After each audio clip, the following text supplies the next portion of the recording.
Bonjour, je vais vous présenter dans cette vidéo l'établissement de l'expression de l'énergie cinétique d'un point matériel ainsi que l'énergie potentielle élastique d'un ressort. Donc la démonstration que je vous propose aujourd'hui, c'est une démonstration qu'on peut faire assez rapidement, hein, quand on a vu le masse-ressort, qu'on maîtrise quelques aspects techniques, on arrive à démontrer le résultat et on reverra tout ça un peu plus tard dans l'année de manière un peu plus formelle et on généralisera à d'autres cas que l'énergie potentielle élastique.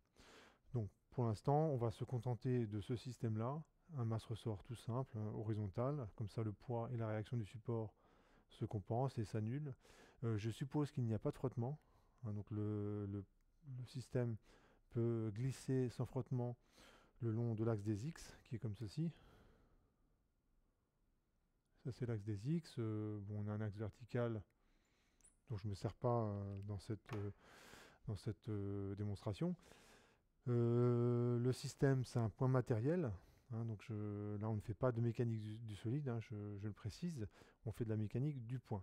Et même si le système, je lui ai donné une certaine dimension, hein, je fais bien de la mécanique du point dans cette vidéo. Alors mon point de départ, ça va être donc un résultat que je vais admettre, mais qui n'est pas difficile à démontrer, hein, surtout pour le masse-ressort horizontal. C'est l'équation différentielle vérifiée par x. Là, on reconnaît la masse fois l'accélération. C'est la somme des forces. Et ben, en fait, il n'y a que la force de rappel élastique du ressort. Donc ça donne ce résultat-là. Et voilà, c'est mon point de départ. J'admets que c'est comme ça. Ce que je veux obtenir comme résultat, c'est un résultat sur l'énergie. Donc, et mon point de départ, il est là.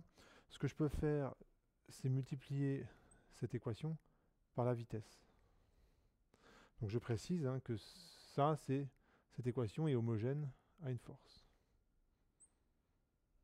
Homogène à une force. Et quand je la multiplie par la vitesse, j'obtiens une puissance. En effet, même si ce que je vais raconter n'est pas une démonstration, c'est quelque chose qui se comprend bien. Si vous prenez une force, donc la force toute seule ne fait pas la puissance. La vitesse non plus d'ailleurs. C'est le produit des deux. En effet, si vous prenez un athlète de haut niveau, je prends l'exemple parce qu'on a tous vu ça, notamment les sprinteurs, eh bien, les gens qui arrivent en premier, qui traversent la ligne d'arrivée en premier, ce sont des gens qui sont puissants, qui sont capables de développer beaucoup de force et tout en gardant des gestes très, très rapides, en étant très véloces. Et donc ce que je viens de dire, si je le traduis, si je devais l'écrire en équation, eh ben, ce serait ça, c'est la force fois la vitesse, c'est la puissance. Euh, Ça peut expliquer aussi que dans certains sports, on ait des très grandes différences de gabarit. Je pense notamment au rugby.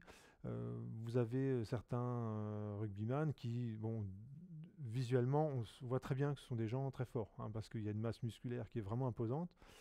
Et on voit aussi, même à très haut niveau, des athlètes qui ne sont pas si, entre guillemets, musclés que ça. Bien sûr qu'ils sont très musclés, mais en tout cas, comparés aux autres, ils ne sont pas à l'air aussi musclés. Et pourtant, ce sont des gens qui peuvent évoluer à très haut niveau. Pourquoi? Parce qu'en fait, ils compensent moins de force par une extrême vélocité. Donc, ce qui fait que sur un terrain de rugby, finalement, ils sont aussi puissants que les autres. Pourquoi? Bah, parce qu'ils sont véloces. Donc ce qui est important, voilà, je brode un peu autour de cette formule, c'est la force toute seule ne fait rien, la vitesse toute seule ne fait rien, et c'est le produit des deux qui fait la puissance. Voilà. Donc j'espère que cette formule-là, vous la retiendrez d'autant mieux après ce que j'ai raconté. Donc j'écris le résultat. Ça fait mx secondes fois x point. C'est égal à moins kx moins L0 fois x point. Alors, quand on est arrivé là, et là, il faut un coup d'œil, hein. Il faut vraiment un coup d'œil parce que, ou avoir l'habitude de ces trucs-là, hein, quand on l'a fait 10 fois, on le sait. En fait, ce truc-là, c'est la dérivée de x point carré sur 2. Donc, ce que je suis en train de dire, c'est que ce terme-là, et ce terme-là, c'est les mêmes. Alors, le passage de cette ligne à cette ligne c'est pas évident. Surtout quand la première fois qu'on vous le dit, c'est ah bon, soit.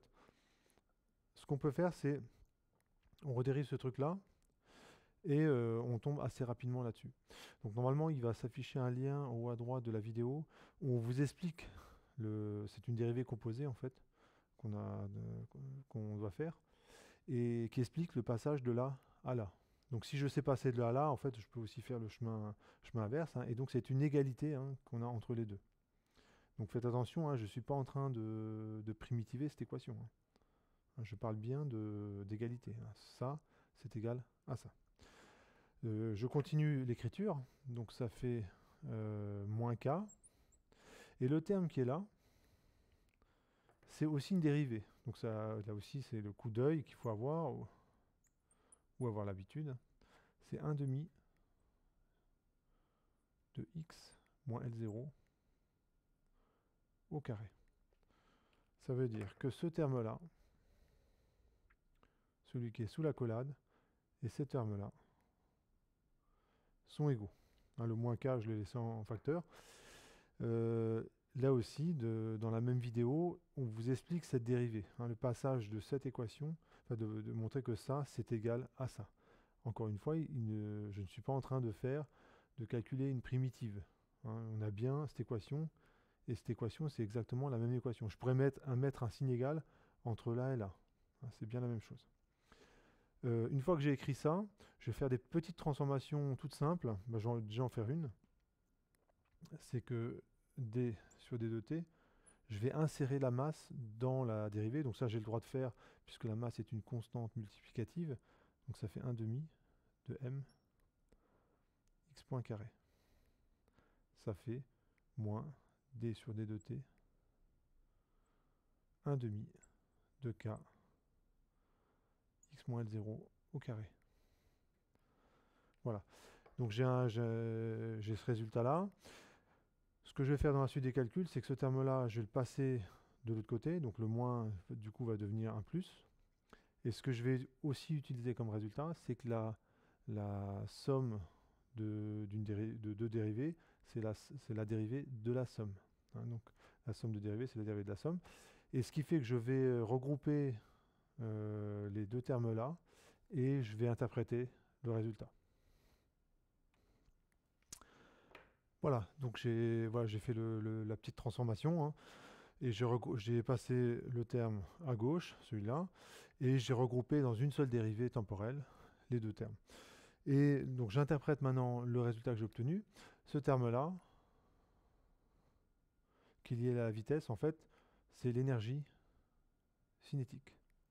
Hein, d'ailleurs, vous devez reconnaître la formule, hein, 1 demi de m x point, c'est la vitesse, 1 demi de mv carré, c'est l'expression de l'énergie cinétique. Donc ça vient de là, hein, le facteur 1 demi. Et le terme que vous avez juste à côté, je vois ça, donc c'est aussi une énergie, hein, puisque j'additionne ces deux grandeurs, c'est l'énergie potentielle élastique. Et ce que vous dit ce résultat, c'est que quand je les somme, eh ben la somme est à dérivée temporelle nulle. Ça veut dire que la somme est constante. Donc si j'additionne ces deux-là, j'obtiens une constante. Alors la constante, je ne vais pas l'appeler n'importe comment. Comme c'est une énergie, je l'appelle E, M. On appelle ça l'énergie mécanique du système. Alors c'est pas toute l'énergie du système, parce que il y aurait également de l'énergie qui serait contenue au niveau microscopique, hein, sous forme d'agitation thermique. Il y a encore d'autres formes d'énergie qu'on pourrait rajouter à celle-là. Mais si on regarde juste l'énergie macroscopique qui est liée au mouvement et qui est liée au fait que le ressort, ben, on l'a étiré ou comprimé, eh bien, si je regarde que ces deux contributions-là et que je ne m'occupe pas des autres, je montre que dans ce cas-là, elles se conservent. La somme des deux se conserve et on appelle ça l'énergie mécanique. Alors la conservation n'a été possible dans cet exemple que parce qu'on a négligé les frottements. Hein, si je rajoute les frottements, ben, en fait, ce que je vais constater, c'est que l'énergie mécanique, en fait, elle ne fait que décroître au cours du temps. Donc ça, c'est quand même important de le dire, hein. Ceci n'est constant que parce qu'on a négligé les frottements. Donc finalement, j'écris le résultat, la conclusion de cette petite vidéo. L'énergie cinétique d'un point matériel, hein, je parle bien d'un point matériel, je ne parle pas d'un solide, auquel cas il faudrait rajouter la contribution de l'énergie cinétique due à la rotation du solide. Et l'énergie potentielle, mais ça c'est un autre problème, hein, une chose à la fois. Et l'énergie potentielle élastique d'un ressort, c'est un demi de K. Alors je vais remplacer X par L, hein, parce que dans le schéma, en fait, X c'est la longueur du ressort. On a ce résultat-là. Voilà pour cette petite vidéo.